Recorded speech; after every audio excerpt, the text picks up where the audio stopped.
Ball and gun gamers. Hey guys, been a long time, hasn't it? You know, the last time I talked about you didn't even have a proper name for your player base. And I know you guys play with guns and balls. I gotta say, that's pretty nasty. Is this gonna be a hate video?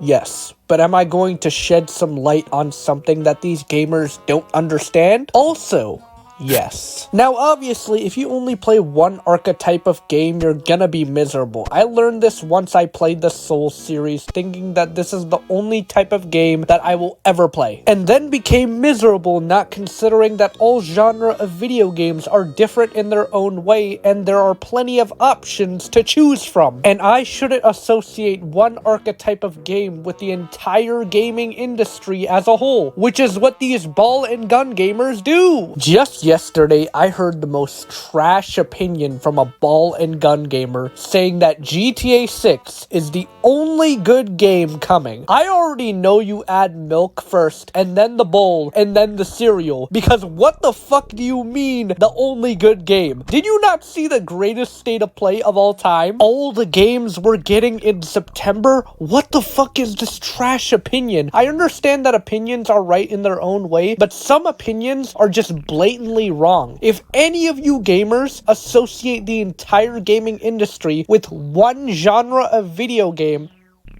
not even gonna lie, I might need to slap the life out of you. Because what do you think? That gaming is just revolved around you? How about instead of picking up a ball or a gun, you pick up a fucking sword, or a book, or a map, or get some boxing gloves and throw some hands? But no, you don't want to do none of that, because you want to be in your little bubble and spew some bullshit. And when any huge YouTuber calls you out, you whine and bitch and moan and say the most irrelevant shit like, dude, how about you get on 2K, man? I'll show you what a real gamer looks like.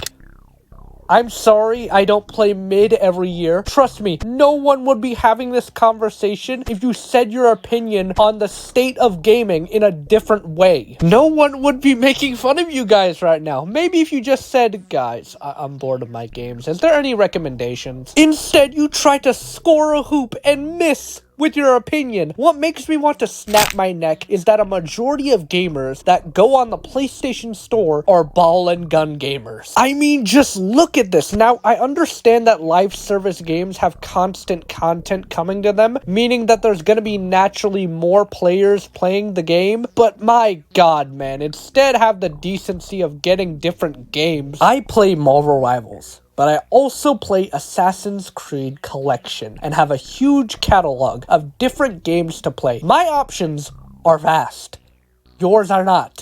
In fact, you refuse to play anything else except a game with a gun or some balls in it. Saying that there's no good games out there except GTA 6 is heresy, because saying that specifically to the gaming industry is so wrong because of the options available. That's like me saying movies are dead and there's no good movies out there when there's a whole infinite amount of movies to choose from. We as gamers have so many games to choose from. So much so that if you were to play every game, you would probably have more than 50 years, probably even more, worth of games to play. But I will admit this one thing. Having a choice with this much games is kind of overwhelming. I kind of get why people don't buy other games, because the game that they have is what they're used to and they don't want to try anything else, even though it'll be beneficial for them to try something else. I went from playing Sekiro, Bloodborne, all of these Souls-like games to playing Batman and having one of the most funnest times in my life. So in conclusion, drop the ball and drop the gun and get your ass some variety.